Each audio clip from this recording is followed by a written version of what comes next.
Selamat pagi dan salam sejahtera. Jadi pada hari ini saya akan memberikan satu ucapan yang bertajuk Teknologi Maklumat dan Komunikasi Tunjang Kemajuan Negara. Jadi apakah yang dimaksudkan dengan teknologi maklumat dan komunikasi? Dan apakah pula kepentingannya? Dan mengapakah ia dikatakan penting bagi sebuah negara? Jadi semua persoalan ini saya akan jawab pada hari ini, tapi sebelum itu, izinkan saya memperkenalkan diri saya terlebih dahulu. Jadi nama saya ialah Noel Chrisley Edwin, merupakan seorang mahasiswa Universiti Pendidikan Sultan Idris, mengambil jurusan ISM Kejuruteraan Perisian dengan nomor metrik di 2019 108 7039. Jadi apakah yang dimaksudkan dengan teknologi maklumat dan komunikasi? Teknologi maklumat dan komunikasi atau ICT, Information and Communication Technology, merupakan teknologi yang diperlukan untuk pemrosesan data. Luang lingkup tajuknya adalah sangat luas. Ia boleh berkenaan dengan segala aspek pengurusan dan pemrosesan maklumat. Secara tepat dan mudahnya adalah penggunaan komputer dan perisian untuk mengubah, menyimpan, melindungi, memproses, memindah, melihat, dan mendapatkan maklumat tanpa mengira tempat dan waktu. Aliza, Nenli, dan Aida, 2012. Teknologi maklumat dan komunikasi adalah sangat penting bagi sebuah negara kerana ia berupaya membina sebuah negara yang maju dan moden. Hal ini dikatakan demikian kerana dalam era ledakan maklumat pada masa kini, teknologi maklumat dan komunikasi telah menguasai global dan hampir setiap saat teknologi ini digunakan bukan saja dalam negara, malahan di seluruh dunia. Oleh itu, sekiranya negara kita tidak mempunyai teknologi maklumat dan komunikasi yang baik, sudah pastinya negara kita akan dipandang rendah oleh negara lain. Jadi antara kepentingan teknologi maklumat dan komunikasi pada masa kini ialah dapat membantu para pelajar untuk mendapatkan pendidikan yang lebih menyeluruh.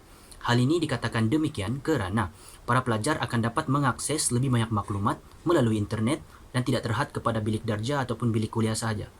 Selain daripada itu, teknologi maklumat dan komunikasi juga dapat mempelbagaikan lagi komunikasi antara guru dan murid.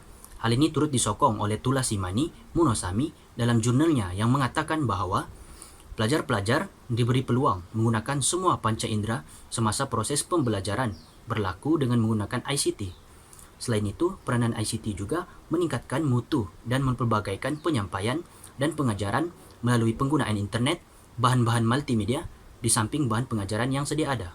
Dengan itu, jelaslah menunjukkan bahawa teknologi maklumat dan komunikasi adalah sangat penting bagi memastikan para pelajar mendapat pendidikan yang berkesan, terutama sekali dalam keadaan sekarang di mana kita masih di dalam Perintah Kawalan Pergerakan Pemulihan PKPP, di mana kebanyakan universiti masih menjalankan pembelajaran atas talian. Walaupun terdapat beberapa kekangan seperti capaian internet yang rendah di setengah kawasan, namun tidak menghalang para pelajar ini untuk terus mendapatkan pendidikan yang baik dan berusaha demi masa hadapan mereka. Contohnya, kisah seorang pelajar Universiti Malaysia Sabah yang viral pada beberapa minggu yang lalu, di mana beliau sanggup untuk memanjat pokok di kawasan rumahnya untuk mendapatkan capaian internet yang baik bagi menjawab peperiksaan atas talian.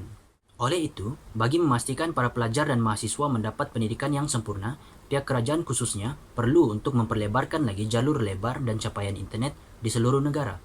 Dengan usaha ini, sudah pastinya teknologi maklumat dan komunikasi dapat membantu lebih ramai para pelajar untuk mendapat pendidikan yang lebih baik dan lebih menyeluruh.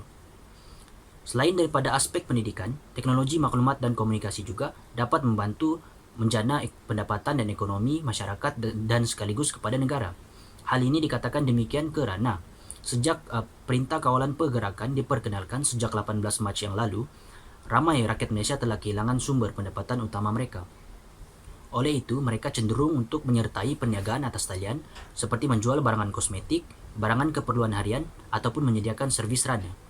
Hal ini membuktikan betapa pentingnya penggunaan ICT di mana memudahkan proses menjual beli dan komunikasi antara penjual dan pembeli, dan sekaligus juga memudahkan proses pengiklanan barangan berlaku.